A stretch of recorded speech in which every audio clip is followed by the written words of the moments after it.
think one, human beings are above everything else. Nobody is above the law.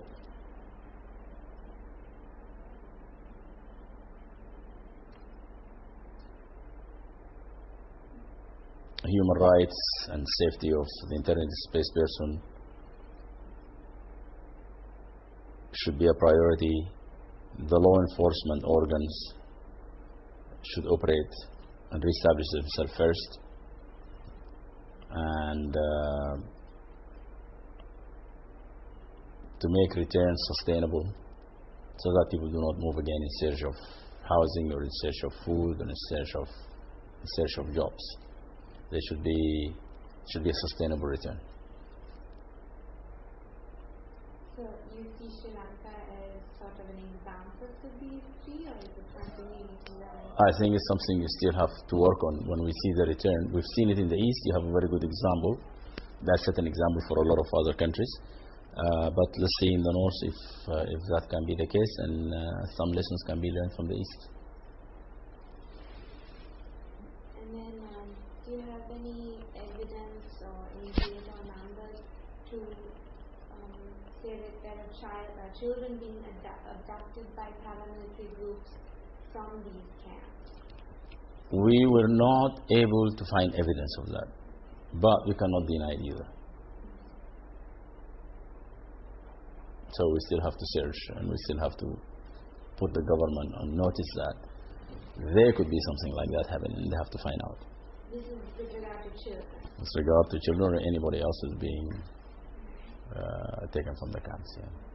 So then there is also discrepancies between the number of persons that left the conflict zone and the number of persons within the IDP camp. So can you give reasons for that? Is that simply logistics, like the counting of people that has gone off base, or? We think that there was double counting at some point.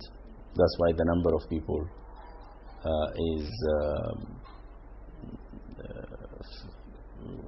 people who counted who came to the camps. Now, we also, if there are people held in other facilities, the government should make these facilities known, and they should inform of the number of people who are taken to these facilities if they are not in the camps. So you think there's a shortfall there where people are being... No, I don't have evidence to suggest that. And I see the, off the record, the international media was that. I think, the Human Rights Council issue was over. Now you have a lot of agencies are trying to, a lot of quarters are trying to come up with other equations here. And I think unless there is a registration, we cannot have a final figure. This is the case in many other emergencies that we have been to. Unless the registration is complete, we cannot tell how many people are there, for sure. So is your office assisting in that registration? We're assisting in that registration, and we want the government to collaborate with us closely so that we can finish the registration once and for all. So what symptoms, if any, of a post-conflict society do you see cropping up, not just in the north, but maybe even overall over the island? Well, of course, local populations suffer because of military operations, because of access to market, access to farmland, lack of access to market, lack of access to farm areas, hindrance in movement of goods from one place to another, movement of people. You have all of these high security zones in Jaffna, for example. You have the A9 closed. You have no sustainable air traffic between Jaffna and Colombo, and that affects lives, people, and market as well. And the fact that Sri Lanka was at war, that did impact your tourism and impact the level of investment you had during the last 4 or 5 years.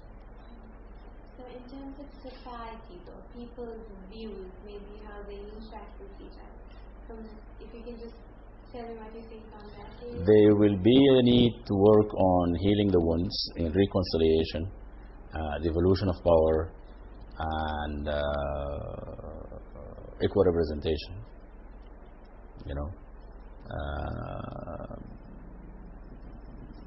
democratic process have to be extended to the rest of the island.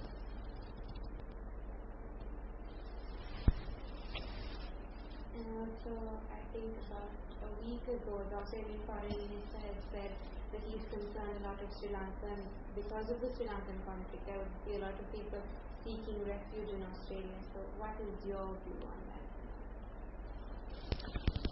Well, the war is over now, so we expect people to remain in their places of origin unless they are persecuted or they are in fear of persecution.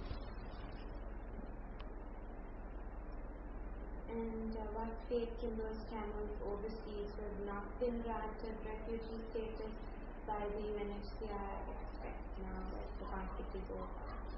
That has to be assessed on an area-by-area basis. It depends on their areas of origin, and also depends on their history here. What made them flee in the first place?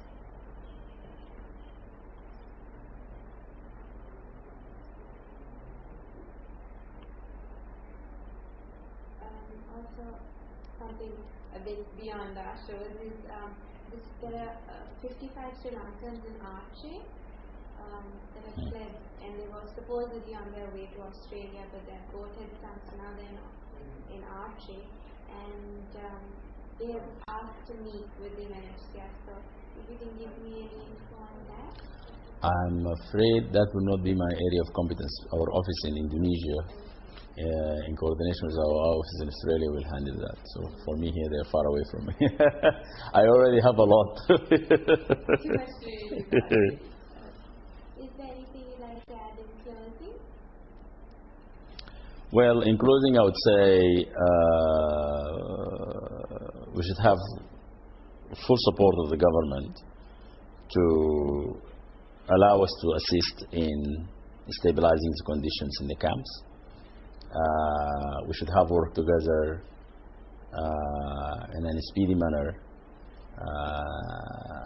and to seize the momentum also of the general support of the international community to make sure that resettlement happens in an orderly and sustainable manner to areas of origin, and empty the camps of IDPs as soon as possible, so there is no displacement pockets left in the country.